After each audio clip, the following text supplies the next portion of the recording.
What's up, everybody? This is Whisky in the Six. I'm Rob. Whiskey in the mix.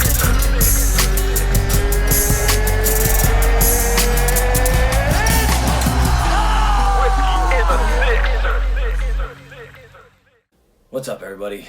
This is Whisky in the Six. I'm Rob, doing the Glendronach 1990 single cask. I have my uncle to thank for this one. He housed this bottle for 4 years until I was basically able to pay him back in tequila, which we recently decided upon. But 50.8%, 26 years old, spent, from what we know, its entire life in Pedro Jimenez casks, or one Pedro Jimenez casks. This is cask number 2973. I have very little of this left. If you've been watching this channel for a while, you know that in 2020 I hit 10,000 subscribers. I shared majority of this bottle with other YouTubers and we did a celebration. This was my celebratory bottle for my 10K. Also hit 5 years in 2020. It's 2021 now. New beginnings, hopefully a better year globally as well as on Whisky in the Six, despite having a good year on Whisky in the Six last year. Get a nose this, taste it, give it a mark. So as you can tell, the color is quite dark. No added color, unchill filtered, all those good things. Cask strength at 50.8%. You can just tell this is a luxury whiskey. If you were to go out and buy it now, you're looking at close to 800 bucks, maybe more in some places depending on where you're buying it. The newer versions, the newer 26-year-olds, I've had some duds, I'm not gonna lie. I've had a couple duds coming from different stores in the UK and stuff like that. This one was a distillery release, and from what we knew when we purchased it, it was gonna be a good whiskey. It did not disappoint, in my opinion.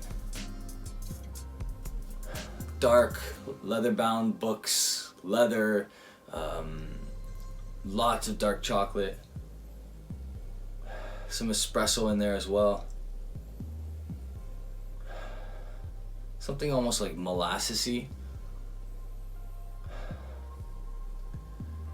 like a syrupy licorice.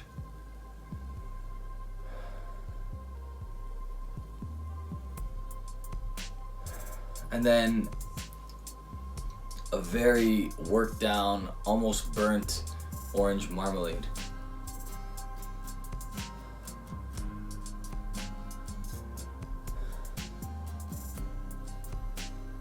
It's a very light citrus in here, surrounded by dark flavors like dark fruits that are cooked down into compote.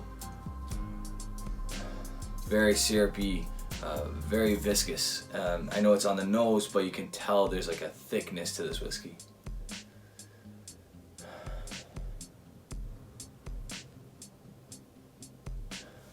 This is the type of whiskeys that you can literally nose for hours.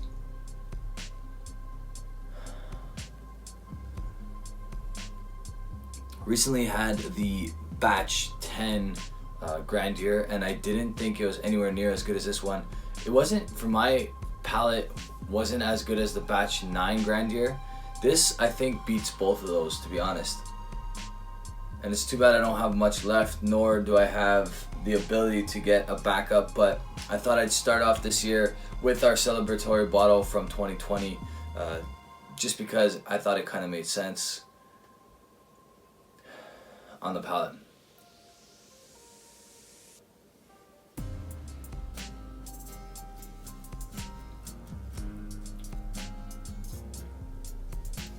Loads of flavor here. It starts off sweet. That leathery note is in there as well. Dark chocolate, espresso, but a sweetened espresso, sweetened dark chocolate. Long finish. Definitely dark fruits in here as well, but cooked down fruits. And then something citrusy in there as well, mixing in with those dark berries that are cooked down. It honestly reminds me of, if you were to take like an orange marmalade and some strawberry jam and raspberry jam, blueberry jam, cook it all together, warm it up, the smells that would be coming off of that, the flavors that would be coming off of that, that's in here. And then mix with those dark notes like that dark leather and the espresso and the dark chocolate.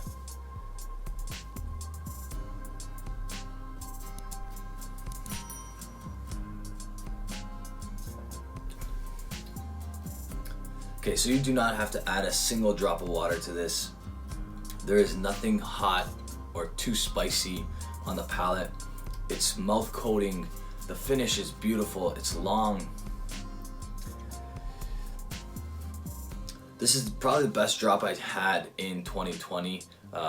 If I had more of the Kurosawa that was given to me from Mike and Narby from Malt Reviews, or maybe even that 12-year-old Springbank, the old 12-year-old Springbank that they sent us, if I had more of those 2 drams, I could give it a better comparison, but I'm gonna not include those into my 2020 drams just because they were small pours and I don't wanna misjudge those whiskeys, because I knew they were excellent when trying them, but I've had more of this to know how good this is, and it's really, really good.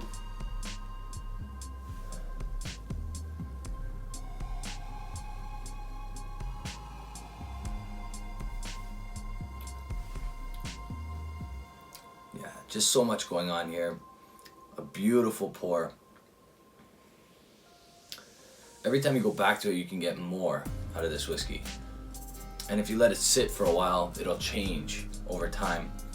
What I love about this is, despite the age, 26 years old, it drinks older than that. It tastes like you're drinking something that's 35, maybe even 40 years old. You don't really get this out of a 26-year-old. This is back when Billy Walker was still at the distillery, that they really went through each cask and chose their best casks for this batch, all right? Again, this is cask number 2973, bottled in 2016, September of 2016 to be exact. Man, this is good.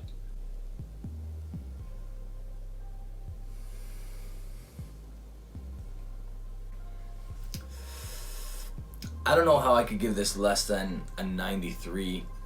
I think it could even go higher than that, but I'm gonna stick with a 93. It was the mark that I decided on going in, no lower than a 92. Really, really good whiskey. I'm gonna enjoy the last drops of it. I'm gonna save them for myself. I've shared quite a bit of this whiskey. Honestly, I don't know what's happening with Glendronach and if the single casks are maintaining the quality that they used to have, but this is an older expression. Like I said, it was bottled in 2016. It's 26 years old. I have tried newer 26-year-olds from them that weren't as good, but the new 21-year-old gave me some hope. It was just the standard expression, the Parliament gave me hope that they're gonna go back to going in the right direction. But Billy Walker, man, did he know his way around the whiskey. He's showing that again through Glendronach, and this is no exception. This is an excellent whiskey. Like I said, 93 for sure. Hope you liked this video. If you did, give it a thumbs up. If you really liked the video and you haven't already, hit the subscribe button. You can support this channel on Patreon. Check out my buddy. He's going to be launching his channel if he hasn't launched it already by the time this video comes out. It's called 6 Gin and Rock and Roll. He edits these videos. All the music you hear in this video is coming from my buddy Monti at 6 Gin and Rock and Roll. So check out that YouTube channel. It's going to be very cool. He's going to do gin cocktails. He's going to sip gin neat. He's going to tell you what he thinks about it, and then he's going to incorporate another one of his passions, which is music in general. So check him out if you haven't already. Let's have a good 2021, guys. Cheers.